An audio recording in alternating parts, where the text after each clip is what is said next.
आज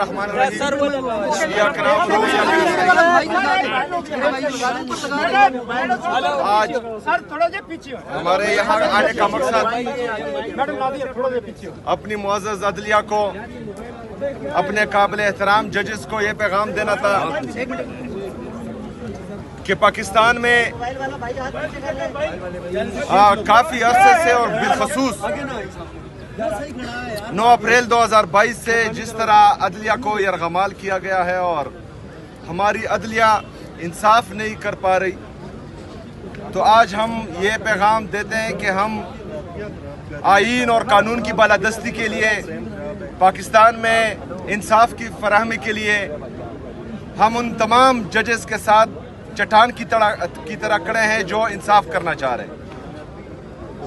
बदकिस्मती से 26वीं आईन के ज़रिए तरमीम के ज़रिए आईनी तरमीम के ज़रिए अदलिया को यरगमाल बनाया गया है। उसके बाद से हम देख रहे हैं कि जो पाकिस्तान में आईनी बुरहान आ रहा है वो पूरी दुनिया देख रही है। जजेस के अहकामात हवा में उड़ा दिए जा रहे हैं, जजेस अहकामात दे रहे हैं और एक सुपरडेंट जेल का या एक छोटा हवलदार भी वो अहकामात नहीं मान रहा, जिससे हमारी मुअज़्ज़ज़ अदलिया की भी तोकीरी हो रही है।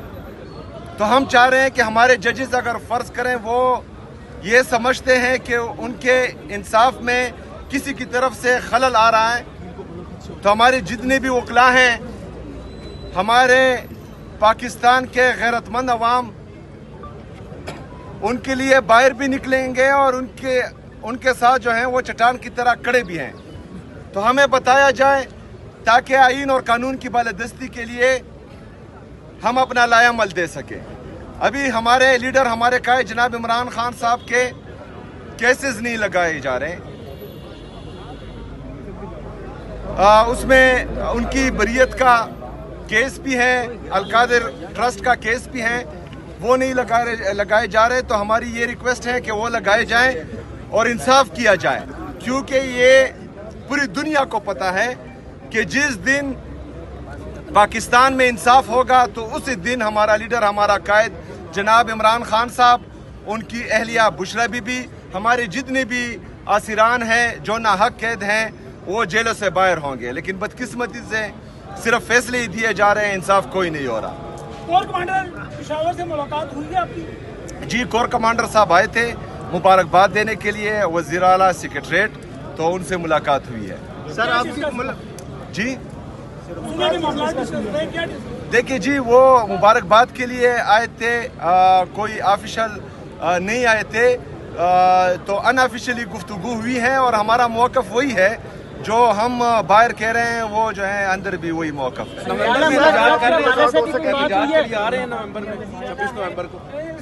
जी, एहतजाज तो हमारे सूबाई सदर यहाँ पर KPK के हैं, जुनैद अकबर साहब वो हैं, पार्टी की तंजीम है। तो इमरान खान साहब की तरफ से जो भी हिदायत आएगी तो उस पर मन व अन अमल किया जाएगा इंशाल्लाह।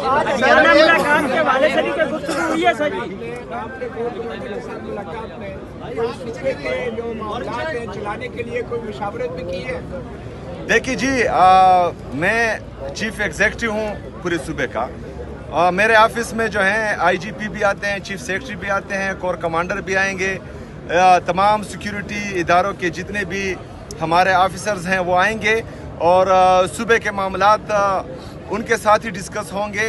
तो इंशाअल्लाह ताला जो मौक़िफ़ हमारा है, जो मौक़िफ़ पाकिस्तान तहरीक इंसाफ का है, जो मौक़िफ़ हमारे लीडर, हमारे कायद जनाब इमरान खान साहब का है, तो वही मौक़िफ़ हमारा रहेगा इंशाअल्लाह। अफगानिस्तान के साथ जो मुज़ाकरात हो रहे थे वो कल जो है उन्होंने तारीरी तौर पे मानने से इनकार किया है, तो क्या कहेंगे? देखिए जी, जब दोहा में वो मुज़ाकरात हो रहे थे और मेरी असम्बली की स्पीच है, आप उठाकर देख लें, असम्बली के फ्लोर पर मैंने ये कहा था कि ये खुशाइंद है, लेकिन हमें ख़दशात हैं, क्योंकि उन मुज़ाकरात में ना सूबाई हुकूमत को जो डायरेक्टली अफेक्ट होंगे इससे, ना हमारे वहाँ के पार्लियामेंटेरियन को, ना हमारे जो कबाइली मशरान है जिनका तकरीबन हज़ारों साल की तारीख़ है, अफ़गानिस्तान के साथ बाउंड्री पर हैं, ना उनको एतमाद में लिया गया था। तो मेरे ख्याल में जिस तरह हमने कहा था कि जो भी मुज़ाकरात हो तो चाहे जिसके साथ भी हो, तो जो डायरेक्टली अफेक्टिव होते हैं और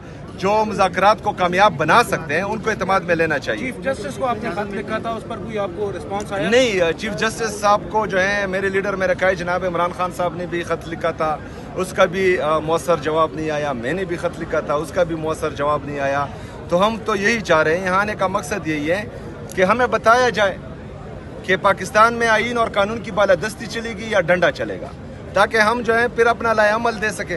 सर, आज मुलाकात के लिए जी मेरा नाम लिखा गया है आज की मुलाकात के लिए, तो इंशाल्लाह कोशिश जरूर करूंगा।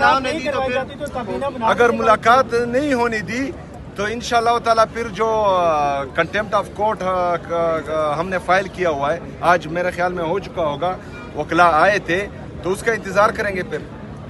Thank you.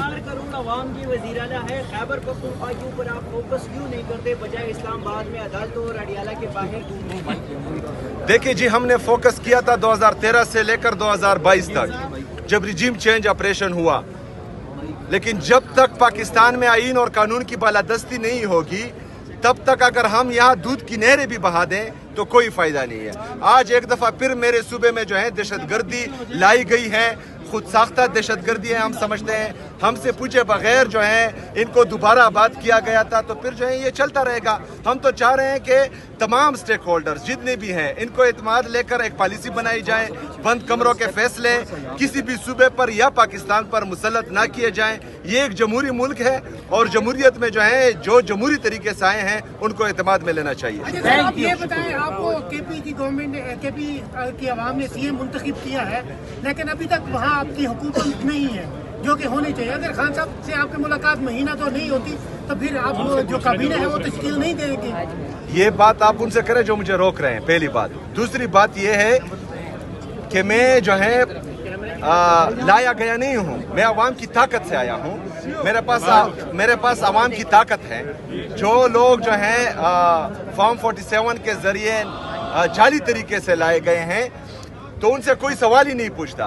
मैं आपसे कह रहा हूं कि आप उनसे सवाल करें जो पहले रोले अटका रहे थे, पेशावर में आकर प्रेस कॉन्फ्रेंसेस कर रहे थे, गलत इल्जामात लगा रहे थे हम पर, जो सियासी तकारीर, जिनका काम नहीं है सियासी तकारीर करना, सियासी प्रेस कॉन्फ्रेंसेस करना, वो सियासी प्रेस कॉन्फ्रेंसेस कर रहे थे और सुतैली माँ जैसा सलूक हो रहा है।